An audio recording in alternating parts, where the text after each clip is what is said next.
প্রতি বছর হজে গিয়ে সৌদি আরবের মক্কা বা মদিনায় থাকার সময় মারা যান অনেকেই। নিয়ম অনুযায়ী কোনো হজযাত্রী মারা গেলে নিজ দেশে ফেরত পাঠানো হয় না তার মরদেহ। এ সংক্রান্ত একটি সম্মতিপত্র প্রত্যেক যাত্রীকে হজের শুরুতেই দিতে হয়। হজে গিয়ে মারা গেলে দাফনের নিয়মকানুন ঠিকভাবে জানা থাকে না অনেকেরই। তাই আজ আমরা জানব হজে গিয়ে মৃত্যুবরণকারীদের দাফন সম্পর্কে। হাজিদের যেখানে দাফন করা হয়।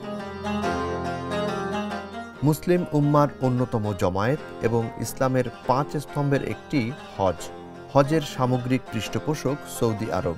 দেশটির আইন অনুযায়ী কোনো ব্যক্তি হজ করতে গিয়ে মারা গেলে তার মরদেহ নিজ দেশে না পাঠিয়ে দাফন করা হয় সৌদি আরবে। এজন্য হজের শুরুতেই আবেদনপত্রে দিতে হয় সম্মতি। সৌদি আরবের ভূমি বা আকাশে ইন্তেকাল হলে তার দাফনও হয় সেখানে। কয়েক বছর আগেও মসজিদুল হারমের পূব দিকে জান্নাতুল মুআল্লায় দাফন করা হতো মক্কায় ইন্তেকাল করা হাজিদের।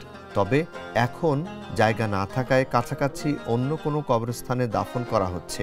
যেমন মসজিদুল হারম, মিনা, মুজদালিফা, আরাফার ময়দানে বা জামারায় ইন্তেকাল করলে জানাজা শেষে দাফন করা হয় কাছের কবরস্থানে।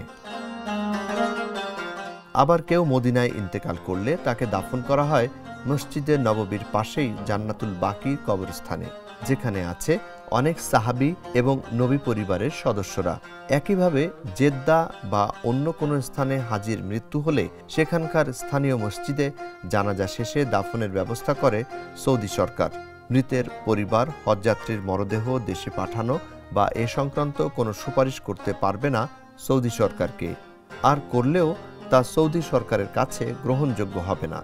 আসলে মৃত্যুর জন্য প্রত্যেক যাত্রী মানসিকভাবে প্রস্তুত থাকেন এবং ইহরামের কাপড় পরে এর স্বীকৃতিও দিয়ে থাকেন।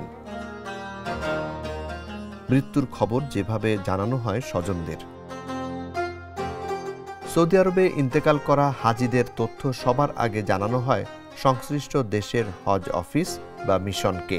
হাজির শারীরিক অসুস্থতা বা মৃত্যুর সব ধরনের তথ্য মিশনকে জানানোর দায়িত্ব মোনাজ্জেম বা মোয়াল্লেমের।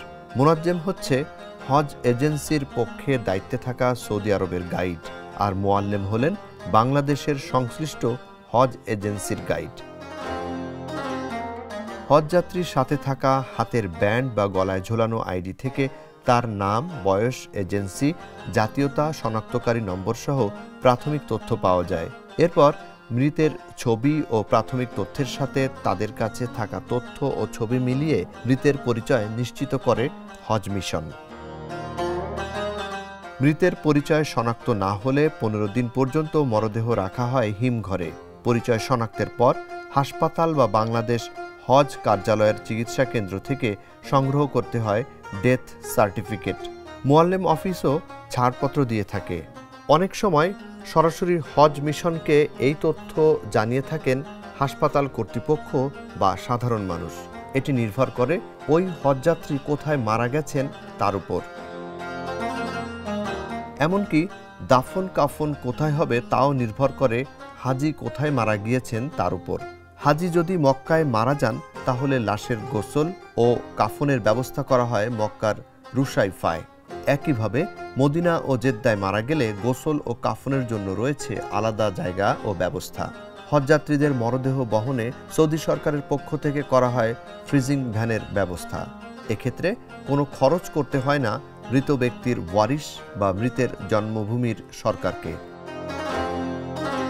মক্কার মসজিদুল হারম বা মদিনার মসজিদে নববীতে প্রায় প্রতি ওয়াক্ত ফরজ নামাজের পর হয়ে থাকে এক বা একাধিক জানাজার নামাজ। নির্ভর করে তিনি কোন শহরে মারা গেছেন। যদি 2 শহরের মাঝখানে কোথাও মারা যান তাহলে পরিবারের সম্মতি নেওয়া হয় লাশ মদিনায় দাফন হবে নাকি মক্কায়। Junaid Ali Saki, the news. দেশে দেশে সবার সাথে, দ্য নিউজ।